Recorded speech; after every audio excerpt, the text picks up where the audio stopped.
Selamat Sabat adik-adik. Selamat jumpa lagi dalam acara sekolah Sabat kita hari ini. Tentu kalian bersenang hati kan? Dan sebelum kita belajar firman yang kudus ini, kita berdoa terlebih dahulu. Terima kasih Bapa dalam surga untuk hari Sabat. Kami boleh menyembah Tuhan, belajar firman Tuhan, dan biarlah Roh Kudus memberikan pengertian agar kami berkuasa untuk melaksanakan firman-Mu. Dalam nama Yesus kami berdoa. Amin. Judul pelajaran sekolah Sabat kita Sabat ini, sedang dibangun. Apa yang sedang dibangun? Pada waktu itu Musa ada di Gunung Sinai, sedang bersama-sama dengan Tuhan selama 40 hari. Selain Tuhan menulis 10 hukum, Tuhan sedang memberi petunjuk kepada Musa untuk mendirikan sebuah Ka'bah di mana Allah dapat tinggal bersama-sama dengan umatnya. Lalu, apa yang sebenarnya terjadi? Pada saat Musa ada di sana, bangsa Israel di lembah gunung itu sedang menyembah anak patung lembu emas. Tragis sekali. Itulah sebabnya Tuhan mau mereka melihat kehadiran Tuhan melalui mendirikan Ka'bah. Dalam ayat hafalan kita, Keluaran 25 ayat 8, Tuhan bilang, "Hendaklah kamu membangun Ka'bah supaya aku diam bersama-sama dengan kamu." Tuhan mau tinggal bersama-sama dengan kita. Jadi, sementara Musa turun, mereka dikumpulkan untuk diberikan instruksi. Dan yang pertama, Musa memilih tua-tua untuk memberikan petunjuk. Lalu memilih orang-orang ahli. Dan salah satu yang ahli adalah seorang yang namanya Bezaliel dari suku Yehuda.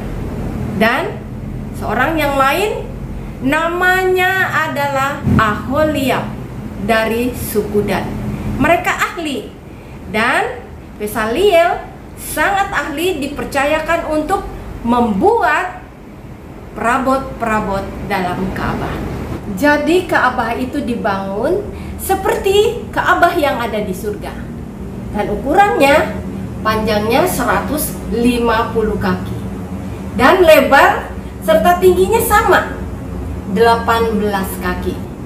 Jadi Ka'bah itu dibagi dua bahagian, satu bahagian yang suci dan satu bahagian yang maha suci. Tetapi Ka'bah itu dikelilingi dengan halamannya. Nah, cara membuatnya adalah Musa menyuruh bangsa itu memberikan persembahan sukarela, karena Tuhan suka menerima persembahan yang sukarela, dan mereka yang mau juga bekerja dengan sukarela. Tirai-tirai harus dibuat. Tirai Ka'bah itu warnanya merah, ungu, dan biru. Jadi di tirai itu digambarlah malaikat yang mengajar kita bahwa di dalam Ka'bah itu malaikat ada hadir. Ingat, Bezaliel ditugaskan yang untuk menjadi kepala di dalam pembangunan ini. Dia sangat ahli, dan kepercayaan diberikan untuk membuat tabut perjanjian. Tabut perjanjian itu dari emas dan dapat dibawa-bawa kemana-mana. Dibuat dengan sangat rapi, ya, dilapisi dengan emas dan terbuat dari kayu penaga. Kayu ini sangat kuat pada zaman itu. Dan di atas tabut perjanjian itu ditutupi dengan tutup perdamaian. Dan 2 kerubium ada di atasnya. Sangat menunjukkan hormat terhadap Allah. Di dalam tabut perjanjian ini diletakkan hukum 10. Tabut perjanjian ada di tempat yang maha suci. Dan sekarang kita lihat apa yang ada di bait yang suci.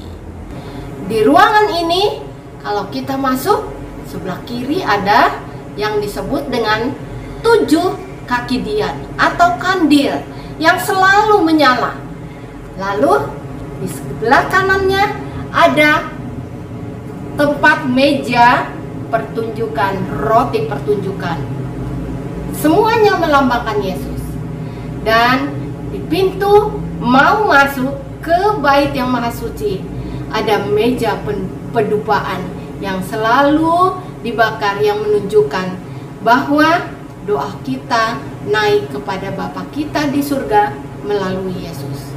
Nah, sekarang kalau kita keluar, ada tempat ya, baskom yang besar untuk membasuh ya kaki, membasuh tangan bagi para imam. Dan kemudian kita lihat meja atau tempat mezbah pembakaran. Itulah alat-alat yang ada di dalam Ka'bah. Jadi itu semuanya melambangkan Yesus harus mati, dikorbankan untuk manusia agar darahnya boleh menyelamatkan kita. Semua itu adalah hasil pemberian persembahan dari umat-umat atau bangsa Israel. Sampai pada satu ketika Musa mengatakan, sudah cukup, tidak perlu lagi. Karena emas, perak, tembaga, kayu, kain-kain yang diperlukan, semuanya sudah cukup untuk mendirikan Ka'bah, di mana Allah dapat tinggal. Setelah semuanya rampung, semuanya kelihatan sangat baik. Karena Ka'bah itu halamannya hanya separuh dari tirai yang ada pada Ka'bah yang sebenarnya, sehingga semua orang bisa melihat keberadaan Ka'bah di tengah-tengah mereka. Jadi adik-adik, setelah Ka'bah itu selesai, kita lihat tiang api selalu hadir di atas Ka'bah itu pada malam hari dan pada siang hari. Tiang awan hadir di sana. Ini melambangkan kehadiran Tuhan di dalam Ka'bah. Jadi kalau awan itu terangkat dan bergerak, semua harus mengikuti arah kemana awan itu pergi. Artinya mereka harus pindah. Jadi adik-adik, Tuhan mau kita menjadi orang-orang yang hormat di dalam Ka'bahnya. Karena Ka'bah itu suci dan Ka'bah itu tempat kehadiran Tuhan. Sampai di sini pelajaran sekolah sahabat kita. Sampai jumpa.